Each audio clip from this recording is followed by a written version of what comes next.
I found a positive pregnancy test in our bathroom trash. The problem was, I had a vasectomy 3 years earlier, and I was holding that little plastic stick in my hand when my whole life cracked open. Folks, Uncle Mickle here. I've told a lot of hard truths in my years, but this one still sits heavy in my chest. Before I get into it, I need you to lean in, because what I'm about to tell you isn't just about betrayal. It's about what happens when the math of your life suddenly stops making sense. Before I get into this, do me a favor and drop a comment telling me where in the world you're watching from and what time it is right now.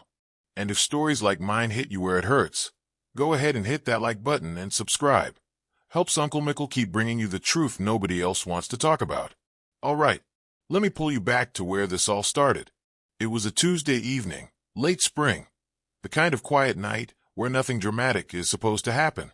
The house was still, too still, the kind of stillness that settles in when you've been married long enough to stop noticing it. I had just gotten home from work, boots by the door, keys tossed into the bowl like I'd done 1,000 times before. Same motions, same rhythm, same life I thought I understood. I remember heading down the hallway toward the bathroom, not thinking about anything heavier than whether my knees were going to ache tomorrow. That's where my head was at back then. Small thoughts, safe thoughts. I flipped on the light, did what I came to do. And that's when I noticed the trash. It was overflowing just a bit. White liner folded over the rim. Something plastic caught my eye near the top. I don't know why I looked. I wish I hadn't. But something in me slowed down, like my instincts hit the brakes before my brain could catch up. I reached in, pulled it out, turned it over in my hand. 2 lines. Clear as day. At first, I didn't understand what I was seeing. Not emotionally, logically. My mind went straight to confusion, not anger. I squinted at it like it might change if I stared long enough. Like maybe it was something else. A thermometer. A COVID test. Anything but what it was. Then the realization hit. Slow. Cold. I had a vasectomy. 3 years ago. Follow-up appointment and all. Doctor shook my hand and told me, "You're shooting blanks, my friend." We laughed about it. Reminded my wife it was official. End of that chapter. No accidents. No surprises. So that little stick in my hand? It wasn't just unexpected. It was impossible. I leaned back against the counter. The bathroom suddenly feeling smaller, tighter, like the walls were inching toward me. My heart wasn't racing yet. That came later. Right then, it was quiet inside me. Too quiet. The kind of silence that shows up right before a storm tears through. I listened. The house was still quiet. No voices. No footsteps. Just the faint hum of the refrigerator down the hall. This wasn't a misunderstanding. This wasn't a joke. This was a door I couldn't close once I opened it. And standing there, holding proof that something in my marriage didn't add up anymore, I felt the first crack in the foundation of a life I trusted completely. I didn't know who the father was. I didn't know how long I'd been lied to. I didn't even know if my wife knew I'd find it. All I knew was this. Nothing was normal anymore. And in that moment, I had a choice to make. Before that night, my life didn't feel fragile. It felt earned. I'd been married to Sarah for almost 15 years by then. Not the flashy kind of marriage you see on social media, but the steady kind. The kind built on routines, shared glances, and unspoken understandings. We met in our early 30s, both a little bruised by life already, both wanting something real instead of dramatic. And for a long time, that's exactly what we had. Our house wasn't big, but it was ours. 2 stories, creaky stairs, a backyard that needed more love than I ever gave it. Saturday mornings usually meant coffee on the porch for me, gardening for her. Weeknights were simple, dinner, a show we half-watched, quiet conversation about work and bills, and nothing at all. There was comfort in that rhythm. Safety. We talked about kids early on. Tried for a while. When it didn't happen, we adjusted. Told ourselves we were fine either way. Eventually, we stopped trying. The vasectomy wasn't a dramatic decision. It was practical. A mutual nod that this chapter was closed. And honestly, after it was done, life felt lighter. Like a question had finally been answered. Sarah changed a little after that. Not drastically. Just subtly. New hobbies. New routines. She started staying later at work sometimes. Took better care of herself. New clothes, different perfume. I noticed, but I didn't question it. I was proud of her. People grow. That's what marriages are supposed to allow. Looking back now, I can see how calm I was back then. How confident. I trusted her the way you trust gravity. Never thought to test it. Inside, I felt settled. Not excited every day. Not passionate in some movie script way. But grounded. Content. I thought I'd done something right with my life. Built something that wouldn't just disappear overnight. But here's the thing about comfort. It can dull your instincts. I remember little moments that didn't register at the time. Her phone always face down. Password changed. A quick swipe when I walked into the room. Nothing I could point to and say, that's it. Just tiny shifts, like furniture being moved an inch at a time. You don't notice until you trip over it in the dark. There were nights she seemed distant. Not cold, just elsewhere. I'd ask how her day was, and she'd answer fine. But her eyes wouldn't quite meet mine. I told myself I was imagining things. Work stress. Age. Life. Because when you've built something for over a decade, you don't want to believe it can rot from the inside without you smelling it. Now, let me ask you something before I go further. Have you ever had that gut feeling that something was off, but you ignored it because you didn't want to believe it? Tell me in the comments. I want to know I'm not alone in this. The truth is, I didn't want to rock the boat. Things were peaceful, predictable, and at my age, peace feels valuable. You don't chase storms when you've finally found calm water. Sarah still laughed at my jokes, still kissed me goodbye in the mornings, still knew how I took my coffee. Those details matter. They convince you everything's fine even when something's quietly slipping away. If I'm being honest with you, folks, part of me believed loyalty was permanent. Like once you crossed a certain number of years together, betrayal just expired. I thought history counted for something. I thought shared memories acted like armor. That's what I believed walking into that bathroom that Tuesday night. That's what I believed before that plastic stick rewrote the rules. And standing there later, staring at myself in the mirror, I felt something unfamiliar creeping in. Not fear yet. Not anger. Doubt. Small. Sharp. Unwelcome. The kind that whispers, what if you don't know the person sleeping beside you as well as you think you do? I rinsed my hands longer than I needed to. Took a deep breath. Told myself there had to be an explanation. But deep down, somewhere I didn't want to look, something had already shifted. And once doubt moves in, it doesn't leave quietly. I didn't confront her that night. I stood there in the bathroom a long time, the pregnancy test wrapped in toilet paper, hidden in my jacket pocket like contraband. My mind was working overtime, but my body felt strangely calm. That's how shock shows up sometimes. Not loud, not dramatic, just heavy and quiet. I told myself there were explanations. False positives. Old tests. Maybe it wasn't Sarah's. Maybe a friend had been over and used the bathroom. I reached for anything that didn't require me to tear my life open right then. So I waited. That night at dinner, I watched her. Really watched her. The way she pushed food around her plate. The way she smiled when I talked. Just a half-second slower than usual. She mentioned feeling tired. Said work had been a lot lately. I nodded, played my part. Inside, every word felt like it was being measured against that impossible fact. After dinner, she went to shower. I stayed on the couch, staring at a muted TV screen, my reflection staring back at me. When the water started running, I got up and walked back down the hall. My heart thumped once. Hard. I didn't go digging. Not yet. I just opened the bathroom trash again. The test was gone. That was the moment the doubt sharpened. If it was nothing, why throw it away so carefully? If it was old, why toss it that night? If it wasn't hers, why make sure it disappeared? I went back to the living room before the shower shut off. Sat down. Forced my breathing to slow. This wasn't proof, but it wasn't nothing either. Over the next few days, I paid attention. Not obsessively, quietly. Like a man checking the weather without admitting he's worried about the storm. Her schedule shifted. She started leaving earlier. Coming home later. Always with a reason that made sense on its own. A meeting. Traffic. A co-worker who needed help. I didn't challenge it. I just logged it away. One morning, I noticed her phone buzz while she was in the kitchen. A message preview lit up the screen. A man's name I didn't recognize. Just one line before it disappeared. Miss you. That's all I saw. I told myself it could be harmless. A friend. A joke taken out of context. But my chest tightened anyway. You don't miss someone casually when you're married. Not like that. Later that day, I checked the calendar on the fridge. A doctor's appointment scribbled in her handwriting. No explanation. No shared note. Just a time and a date. I asked her about it that evening. Kept my voice light. Everything okay? I said. She didn't hesitate. Yeah, just a routine thing. Routine. She said it smoothly. Too smoothly.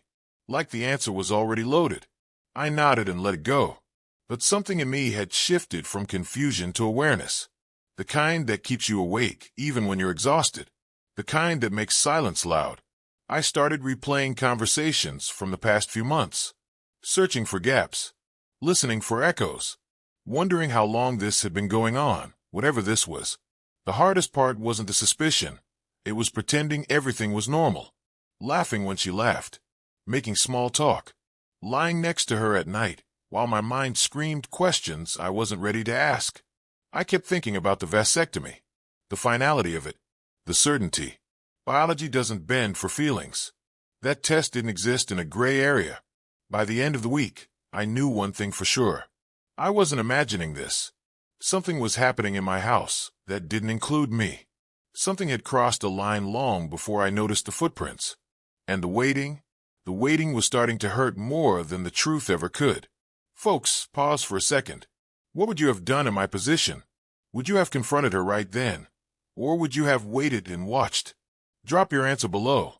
I'm curious what you would have chosen. Because the longer I waited, the clearer it became. Whatever I was about to uncover, it was already too late to stop. I didn't sleep much after that. Not because I was pacing or spiraling, but because my body knew something my heart was still trying to deny. Every time I closed my eyes, my mind replayed the same images, that test, that message, that calm, routine appointment. Pieces that didn't belong together, but kept forcing themselves into the same picture. 3 days later, the opportunity came. Sarah left her phone on the kitchen counter when she rushed out the door that morning. That never happened. Ever. She treated that phone like an extension of her pulse. Always on her. Always locked. Always face down. I stood there staring at it longer than I cared to admit. My reflection in the dark screen looked older than I remembered. Tired. Hesitant. Like a man standing on the edge of a cliff, knowing the fall would change him forever. I picked it up. The phone unlocked with her Face ID before I could stop myself. Just like that. No dramatic hacking. No secret code. Just technology doing what it was designed to do. Recognize someone familiar. And in that moment, I realized something painful. I was familiar enough to unlock her phone, but not familiar enough to know her anymore. I didn't scroll much. I didn't have to. The truth doesn't hide when it's ready to be seen. There were messages. Dozens. Hundreds. A man named David. Not a co-worker. Not a childhood friend. Conversations stretched back months. Intimate. Casual. Comfortable. The kind of tone people use when they've already crossed every line that matters. Then I found the appointment confirmations. OBGYN visits. Blood work. Ultrasounds. Ultrasounds. My hand started to shake then. Not violently. Just enough that I had to sit down at the kitchen table. The chair scraped loudly against the floor, and for a split second I thought she might hear it from halfway down the street. I scrolled further. Photos. Not explicit, worse than that. Smiling selfies. Her hand resting on a man's chest. A blurry image of her holding her stomach. A heart emoji next to it. There it was. Confirmation. This wasn't a mistake. This wasn't confusion. This wasn't a maybe. She was pregnant. And the child wasn't mine. I need you to understand something here. This wasn't just betrayal. This was my whole life crumbling. Have you ever been blindsided like this? Someone you trusted completely. Just destroying everything? Share your story below if you've been there. Let's heal together. I felt hollow. Not angry yet. Just emptied out. Like someone had reached inside me and scooped everything that mattered into the trash along with that test. I put the phone back exactly where it had been. Same angle, same spot, like none of it had happened.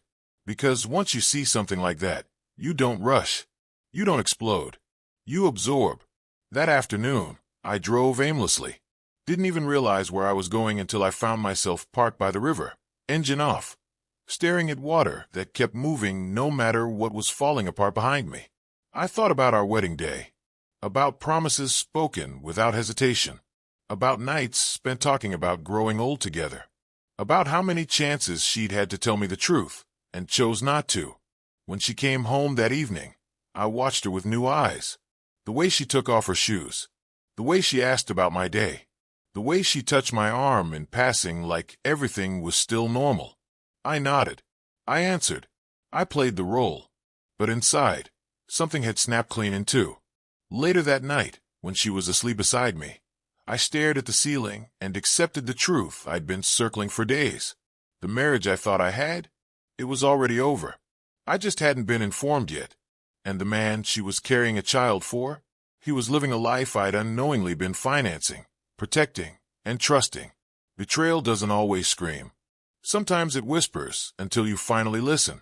And once you do, there's no going back. The morning after I found the truth, something changed in me. Not in a dramatic, movie scene way. No shouting. No slammed doors. Just a quiet shift, like a switch being flipped deep inside my chest. The pain was still there, but it had settled, hardened, turned into something usable. I didn't cry. That surprised me. I thought I would. Instead, I felt clear. Clear enough to think. I made coffee like I always did. Sat at the table like nothing had happened. Watched Sarah move around the kitchen, humming softly, hand resting on her stomach when she thought I wasn't looking. That small gesture told me more than any message ever could. She wasn't confused. She was committed, just not to me. That's when I knew I needed to stop reacting and start deciding. I started planning quietly, methodically. I didn't want revenge in the messy sense. I didn't want screaming matches or public breakdowns. I wanted the truth to stand on its own, undeniable and impossible to twist. First thing I did was call my doctor. Asked for copies of my vasectomy records. The procedure, the follow-ups, the lab results. I didn't explain why. I didn't need to. Those documents were my anchor to reality. Proof that biology was on my side. Then I called a lawyer. Not a dramatic one, a calm, older woman recommended by a friend. I told her everything in one steady breath. She listened without interrupting. When I finished, she said something that stuck with me. Don't confront until you're ready to control the outcome. That became my rule. I started gathering evidence. Screenshots when Sarah wasn't home. Dates, times, appointments, messages. I saved everything to a cloud account she didn't know existed. It felt cold, calculated. But this wasn't about punishment. It was about protection. Mine. Emotionally, I pulled back. Not in a way she could see right away. Just enough to give myself space. I stopped asking questions. Stopped filling silences. Let her talk. Let her lie. Every word she spoke freely was another thread unraveling on its own. At night, when sleep wouldn't come, I thought about who I wanted to be at the end of this. Bitter, broken, or steady. I chose steady. I didn't want to destroy her. I wanted to reclaim myself. Still, I won't lie to you. There was a part of me that wanted her to feel the weight of what she'd done. Not rage. Reality. To stand in the truth without escape routes. That's where the resolve sharpened. I decided I would confront her, but not privately. Not in a space where she could cry, deny, or rewrite history. I wanted witnesses, context, consequences. So I made arrangements. I invited her parents over for dinner. Told her I wanted to share some news. She smiled at that, squeezed my hand, said she'd been meaning to tell them something too. That moment nearly broke me. I also reached out to David. That was the hardest part. I didn't accuse. I didn't threaten. I simply told him who I was, what I knew, and that I'd like to meet. Neutral ground. Public place. He responded quicker than I expected. Agreed. By then, my fear was gone, replaced by something quieter. Purpose. I knew this confrontation would end my marriage. There was no path back. But there was a path forward, one where I didn't let betrayal define me. Here's where I made my choice. Now I want to know, do you believe in revenge? Or do you believe in walking away? What's the right move when someone destroys your trust? Comment below. I want to hear both sides. Because once you decide to face the truth head-on, there's no halfway. And I was done living in halves. The dinner was set for Friday night. I came home early that day, cleaned the house, set the table, lit candles we hadn't used in years. Everything looked calm, intentional, normal. That's the thing about moments like this. From the outside, they look like nothing at all. Sarah noticed the effort, smiled, asked what the occasion was. I told her. Just felt like family time. She didn't question it. Her parents arrived just after 6. Warm hugs, familiar small talk. Her mother commented on how good Sarah looked, said she had a glow about her. I watched Sarah blush and deflect, one hand instinctively brushing her stomach again. We sat down to eat. Plates clinked, forks scraped. Conversation drifted between harmless topics. Weather, work, plans. I waited. Let the room settle. Let everyone relax into the false sense of safety. Then I stood up. Not abruptly. Calmly. Chair pushed back, just enough to be heard. I need to say something, I said. For faces turned toward me. I didn't raise my voice. Didn't pace. I stayed still, hands resting on the back of the chair like I needed the support. I had a vasectomy 3 years ago, I said. Confirmed. Follow-ups included. Silence. Sarah's smile froze. Just for a second. But it was enough. Her father frowned, confused. Her mother looked between us, waiting for the punchline that didn't come. And yet, I continued, my wife is pregnant. The room changed instantly. The air thickened. Sarah's face drained of color. She opened her mouth, closed it. I kept going. I found out by accident. A pregnancy test in our bathroom. Medical records. Messages. Appointments. I turned slightly, just enough to look at Sarah directly for the first time that evening. And I know who the father is. Her mother gasped softly. Her father's jaw tightened. Sarah stood up so fast her chair tipped backward. Mickle, please, she said. Her voice shook. Not like this. I met her eyes. Steady. Calm. There was no right way. I said. You took that away. She started crying then. Not quietly. Not convincingly. Reaching for words that wouldn't come. Her parents asked questions. Demanded answers. She tried to explain. Tried to soften it. Tried to make it sound complicated. It wasn't. I placed a folder on the table. Medical records. Screenshots. Dates. Truth doesn't argue. It just sits there. And this is the moment everything changed. Tell me, are you rooting for me right now? Or do you think I went too far? Be honest in the comments. Uncle Mickle can take it. Her father stood up. Didn't yell. Didn't swear. Just looked at his daughter like he'd never seen her before. Is it true? He asked. She nodded. That was it. No more explanations mattered after that. I told them I'd already contacted a lawyer. That I wasn't contesting the pregnancy. That I simply wouldn't be part of a lie anymore. I told Sarah I'd be moving out that weekend. Calmly. Clearly. No room for debate. She tried to follow me when I left the table. Grabbed my arm in the hallway. Please, she whispered. We can talk. I gently pulled away. We already did, I said. Later that night, I met David at a cafe across town. He looked younger than I expected. Nervous. Guilty. I didn't threaten him. Didn't insult him. I just told him the truth. That the life he thought he was stepping into was built on damage. That he could do what he wanted with that knowledge, but I was done carrying it. He couldn't meet my eyes. When I walked out of that cafe, the air felt different. Lighter. Colder. Real. The truth was out. The lie was exposed. And for the first time since that bathroom night, I could breathe.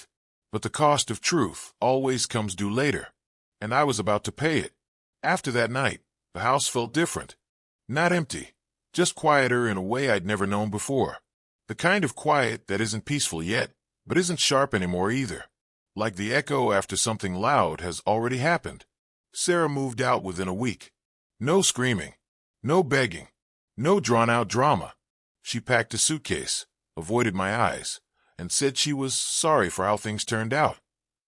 That phrasing stuck with me. How things turned out. Like betrayal was a weather event, not a choice she made every day for months. Her parents didn't speak to her for a long time. They apologized to me more than once. I told them they didn't owe me anything, and I meant it. Blame is heavy. I wasn't interested in carrying more than my share. The divorce was straightforward. Painful, yes, but clean. The evidence spoke for itself. No arguments about timelines. No debates about responsibility. Just signatures and silence. And then, suddenly, I was alone. At first, the loneliness hit hardest in the small moments. Making one cup of coffee instead of two. Hearing only my footsteps in the hallway. Reaching for my phone and realizing there was no one I needed to update about my day. But slowly, almost without me noticing, that loneliness changed shape. It became space. Space to breathe. Space to think. Space to remember who I was before I became someone's safety net. Someone's blind spot. I started walking in the mornings. No destination. Just movement.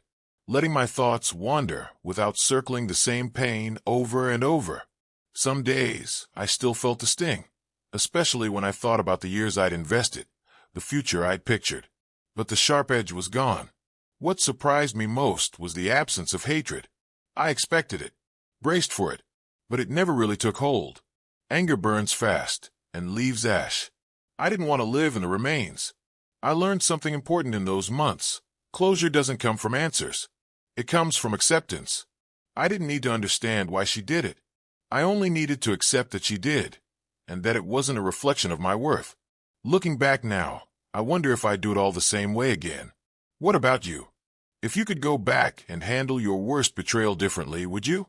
Or was the pain necessary to become who you are now? Let me know below. Because here's the truth folks don't like to say out loud. Sometimes betrayal doesn't break you. Sometimes it removes what was quietly breaking you all along. I didn't win. I didn't lose. I reclaimed myself. And that, in the end, felt like enough. Time has a way of sanding down the sharpest edges. I won't tell you everything healed cleanly or quickly. It didn't. Some wounds close. Others just stop bleeding. But standing where I am now, with a little distance between the man I was and the man I became, I can finally see the shape of the lesson this pain carved into me. Betrayal doesn't just break trust. It exposes truth. It shows you who someone really is when they think they won't be caught. And just as important, it shows you who you are when the ground drops out beneath your feet. Whether you crumble, whether you harden, or whether you stand up straighter than you ever have before. I learned that love without honesty is just a story you tell yourself. I learned that silence can be louder than shouting. And I learned that dignity isn't something someone else can take from you. It's something you either protect or give away. There were nights I wanted to reach back into the past and shake myself, warn myself, tell myself to ask harder questions sooner. But the truth is, I needed to live it exactly the way I did to become the man speaking to you now. Pain has a strange way of clarifying things. If you're listening to this, and you're in the middle of your own storm, finding signs, doubting your gut, wondering if you're crazy for questioning someone you love, let me tell you something plainly. Your instincts are not the enemy. Ignoring them is. You don't owe anyone blind trust. You owe yourself honesty. And sometimes the bravest thing you can do isn't staying. It's standing still long enough to see the truth clearly, then walking away without dragging poison with you. So here's my final question for you, and I really want to hear your thoughts. Is it better to forgive and move on, or to make sure they understand exactly what they lost? There's no wrong answer. Drop it in the comments. So that's my story, folks. If it resonated with you, go ahead and hit that like button, subscribe to the channel, and tell me in the comments where you're listening from. I want to know how far Uncle Mickle's voice travels. And here's the wisdom I earned the hard way. When someone betrays you, let the truth end the story, not your bitterness.